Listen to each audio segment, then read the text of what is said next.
Hello, welcome to Tech Sharmit. In this session, we will learn about one more compiler directive, that is EOF. Okay, so for the same, here I have created one program. So let's go through that program.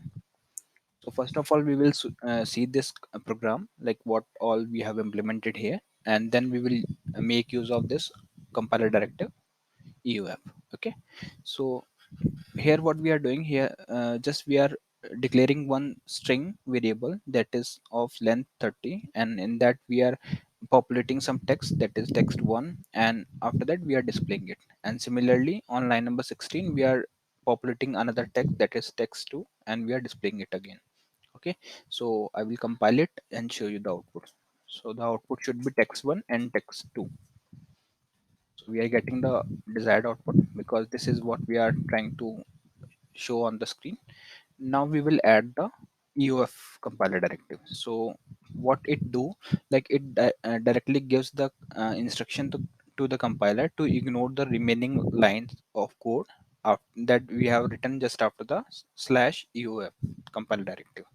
So let's say if you don't want to execute these lines or after the line number 15, so what we will do, we will just insert the compiler directive here by using slash EOF.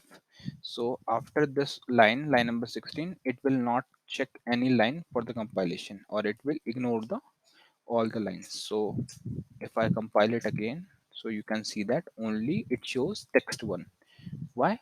Because after EOF, it ignores the all the remaining lines. So whatever we have written after this, it will not execute that because it is ignored by the compiler. So mainly EOF compiler directive is used to instruct the compiler to ignore the lines that we have written just after the slash EOF. So if there is any requirement where you want to ignore a particular portion of the code, then you can directly use slash EOF, but make sure that after this compiler directive, you will not be able to execute any of the line. Okay, so somewhere we have to declare this in the end of the code so that it will ignore the remaining lines of code. So yeah, that's it for this session. In the next session we will see few more topics. So thank you for watching Tech Sharmit.